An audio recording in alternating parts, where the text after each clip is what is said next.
I want to bring in CKE Restaurant CEO Andy Puzder joining us. He's also a member of Trump's Victory Committee. Andy, good to see you again. What's your take on all of this in terms of immigration? From a business standpoint, what do you want to see in terms of immigration policy? Look, I think what Donald Trump's laid out is really very effective. One, we're going to secure the border. We need to secure the border, and we can be compassionate and still protect our sovereignty. Number two, we're going to enforce our laws. And when did we get to the point in the political process where a presidential candidate has to promote the fact that he's going to enforce the law? But he's going to enforce the law, which I assume means that he would cut back on visa overstays, which are a big problem. Third, we're going to get rid of sanctuary cities, which are an offense not only to the rule of law, but to our federal system. Right. And lastly, he wants to promote E-Verify, which is a great system. We use it in our restaurants. It allows employers to know whether or not they're hiring people that are here illegally, because sometimes people will have forged documents. So those are really good proposals. I think it's a great start, and it's a great way to go. I like the fact that you're actually using that program at the restaurant, yes. So you're actually seeing an impact. I want to get your take, Andy, on this escalating push for campaign money on both sides. Both of the nominees are ramping up their efforts to raise money after Hillary Clinton raises $19 million in a single week following a 3-day high-profile fundraising blitz. Does Donald Trump need more of these closed-door, star-studded fundraisers that Hillary Clinton has been doing? How is he going to keep up with her on the money end of things? Well, you know, look, you always want to have groups of people that are going to contribute large amounts of money. So Donald Trump could use more of those.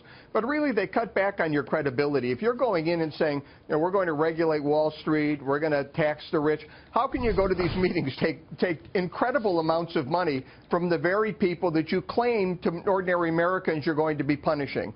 It doesn't make any sense. And Donald Trump does not want to put himself in that position. I think he needs to maintain his credibility, raise money the way he's been raising it, which has been very effective, right. And we need to use those dollars to go on air. So I would prefer that he not have these little closed-door, you know, meetings with people that that he claims he's going to try and punish. Right, yeah. that makes sense. Kevin. Andy, is it resonating with the business community, Trump's economics plan, given the fact that he's talking about lowering taxes? It seems like there tends to be a disconnect, that it's not really sticking with a lot of the voters and a lot of the people in the economy right now. Well, if there's anybody that his plan's not sticking with, they're not paying attention. Because he's got a pro-growth tax plan, which is exactly what we need. We've had now 3 quarters where GDP's averaged about 1%. You can't see incomes go up. You can't see jobs created. You're not going to have prosperity if you try and use the tax code to redistribute income instead of promoting growth. He wants to cut back on regulations, which are another huge tax on businesses. So if you're in business and regulation is a problem for you, and it's a problem for everybody that's in business, Donald Trump should be the guy you vote for. He wants to make us energy independent. I mean, we need to be energy independent for a number of reasons involving national security as well as economics. He's got a trade policy that makes sense, and his immigration policy makes sense. So if you're in the business community and you're not supporting Donald Trump, then you're just not paying attention. It's a very clear choice. He said he wants to roll back regulation, Harlan Hill, and she said she wants to add on things like Obamacare, add to Dodd-Frank. Well, the contrast couldn't be more stark. I mean, Hillary Clinton's planning to double down on the failed policies of the Obama administration, which have given us 1% growth, you know, which have median household income down, and you know, she also wants to double down on regulation. So it just doesn't make sense to me.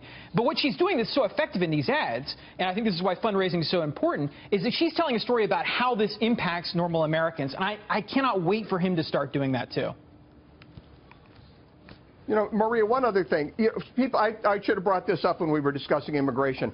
There is a great YouTube video out there now. Not a lot of people have talked about it.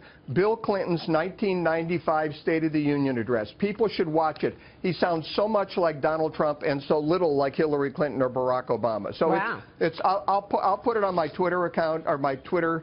I'll tweet it when I get back to the office and at my computer. Tweet it out, Andy, because we want to see it, and then I'll retweet it because I want to watch that and see if it actually has similarities to what Donald Trump is saying. Andy, on the lighter side of things, KFC launched a fried chicken sunscreen. Okay, I've got it here. So you got to explain this to me. Gave away 3,000 bottles, made it available again on popular demand. Similarly, KFC Hong Kong came up with edible nail polish. Now, your company has provocative ads featuring attractive women, unconventional promotion campaigns. Is this the most effective way to get the customers in there?